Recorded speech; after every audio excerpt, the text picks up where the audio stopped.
I'm here with Morne Lotter and Vincent van der Merwe. How's it, guys? No. Good on you. Great, thanks. Good. So I decided to do something crazy for the next 30 days. I'm gonna train and eat like a proper kickboxer. And the guys sitting next to me are helping me through the process, and we're just gonna have a little chat about the sport and what I'm letting myself, what I'm putting myself through the next 30 days. I don't exactly know what to expect. By looking at you guys' grins, I presume it's not going to be as easy as I think. No, it won't be. It's going to test you on various levels. I mean, it tests you physically, emotionally, mentally. It's going to be a tough journey, but it's going to be worth it at the end, at least. So I think you should be looking forward to that.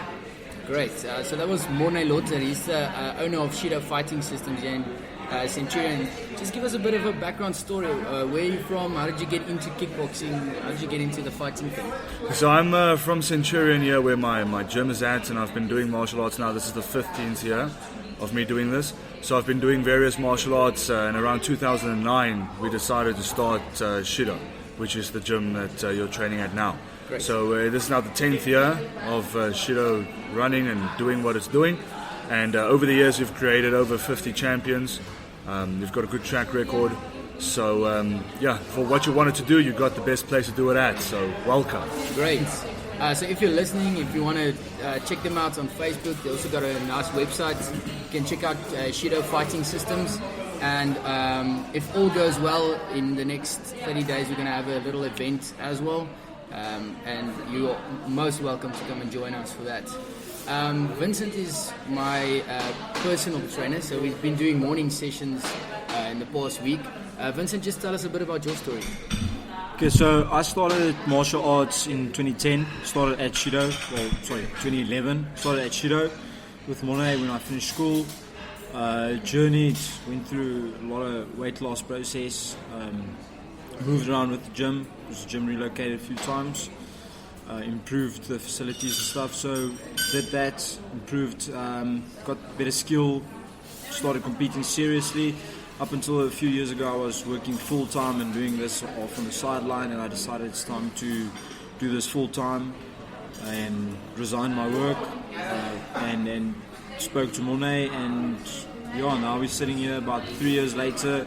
I'm his assistant coach, full-time fighter, trainer, and just enjoying life. Great, that was Vincent Gimli van der Merwe.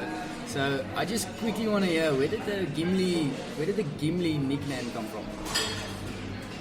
Well, from when I started the gym, for many years I was like the shortest, smallest fighter in the gym, and they always called me the dwarf or hobbit and stuff. And I think it was actually Morne one day that just shouted, "Hey Gimli," and then me being me, I just reacted, and then it stuck from there, and over the years it just came and it stuck, and now I'm Gimli.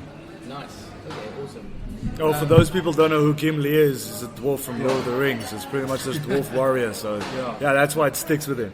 If you're listening to the podcast, you don't know who Gimli is, then you shouldn't be listening to this podcast. Yeah, pretty much. Okay, let's quickly debunk a few kickboxing myths. So we'll start with Morne. Do you have to shave your head, buy an orange gown and go stay in the mountains when you do a martial arts sport?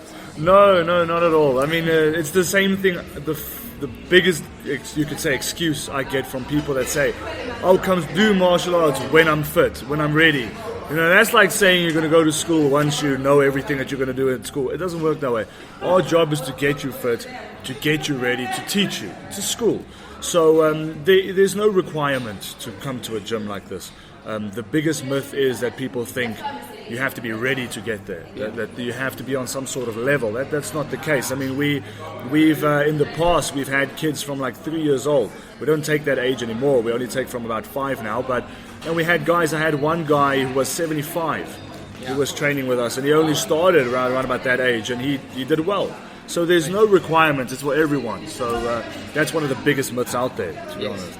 Cool. The second one, Vince, is that kickboxing is just for angry people who want to hit each other and knock out each other and go out into the streets and break stuff. Why do you think that's associated with kickboxing, and why is it a myth? The myth regarding that is because people only see the two guys getting on the ring and fighting. They don't see the weeks, 6 to 12 weeks of preparation, sacrifices, and hours and hours and hours of hard work that goes in before it. Your serious martial artists, the people that do it seriously, that take it up as a sport seriously, even as a hobby, but then fully commit to it, is some of your most calm, relaxed people you'll get out there, because like Mona said, challenge you on various levels, not just physically but mentally, emotionally, and to extent even spiritually as well. So it forces you to evolve as a person in many aspects in your life, and grow and become a better person. Great. I just want to add something there. A lot of, you could say, instructors approach the sport from purely a sport perspective. What makes us a bit different is we have what we call the virtues of being a martial artist. So you've got integrity, respect, honor, courage, etc. There's a lot of them. And when you train, you have to put those attributes into the people you're training. Yeah. Otherwise, if you just teach someone to fight and you don't teach them any type of, you could say, integrity, honor, respect, then you're going to end up with people who you become bullies, if you want to put it that way. Proper martial arts is not just about the fighting. It's about creating character. It's about improving you as a person. So that's pretty much, a lot of people missed out on that, as Vincent said now. Yeah.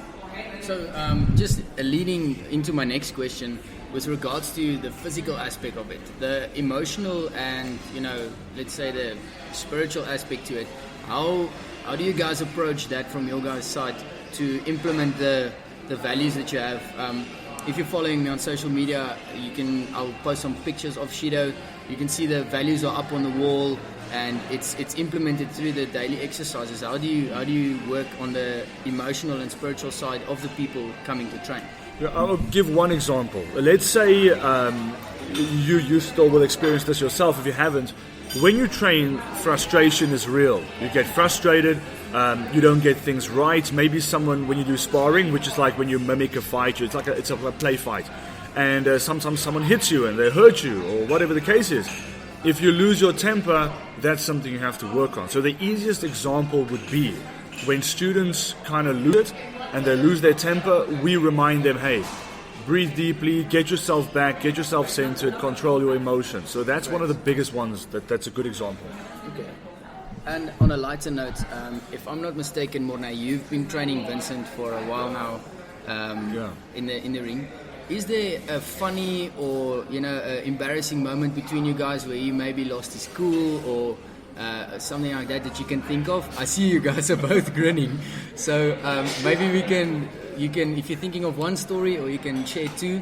But just on a lighter note, was there a time where you really ticked off at Mornay, or Mornay you at Vince, or whatever? Oh, this happens a lot of times. I mean, with students, my job, I always say this, my job's not to be liked. My job is to do my job. So I test the guys on all levels, and my job is kind of to push their buttons. I have to see where their weaknesses are and help them address that. So I'll let him answer it, but there's many cases my students get mad at me because I make them do things they don't really want to do, So yeah, I'll hand it over to him. Maybe he can think of one. When you asked the question, the first one that came to mind is I was probably about a year into my journey. The gym was still situated in Highveld, close to, right next to John Foster Road here in Centurion. And sometimes Mornay would have this brilliant idea to take us out, and on the middle of John Foster is a grass island, which is about a 200-meter stretch. So we would walk out there, and you would know clear as day what's next. So you can prepare for like 2 minutes, the walk on the way there, you would prepare, and then we would do sprints, and you would do it for about 20 to 30 minutes at a stage, up and down, until you reach breaking point, and then you just keep going. And that's probably like my first time that I really mentally broke down and lashed out towards Mornay. And I think like in the middle of John Foster, I was screaming at him, and I think there was a few curse words in there as well. But it was just out of being frustrated and tired and irritated and didn't want to do it anymore and stuff. But looking back at it now, I appreciated moments because it was a moment of growth. Afterwards, when we both calmed down, he spoke to me and he explained to me what the purpose was behind the thing besides just getting physically fit and stuff. And we sat down, we spoke about it, and we learned from the experience. And over the years, I've been with Mornay now for we're coming up to about 10 years almost now. So over the years, there's been many incidents like that. And the idea is to get it as less as possible, or as few incidents as possible. Not that it happens on a weekly basis now, but it's when it happens, it's to identify the situation, to address it, explore it and why it happened, and get to the root cause of it, and fix the problem. Great. Cool. So before I announce some cool news, I just want to know if the people listening want to check out your guys' journey, where can we find you? Are you on social media? The best thing would be, like we said earlier, we've got the website, we've got all our stuff on there. It explains the classes, class times, everything is up there. We also have our Facebook page where we post updates on events and what our guys achieved and all sorts of highlights. So if you want to go check it out, it's Shido Fighting Systems, so it's SHIDO on Facebook, and you'll see all our updates are there, and then see maybe you're interested and want to come visit us.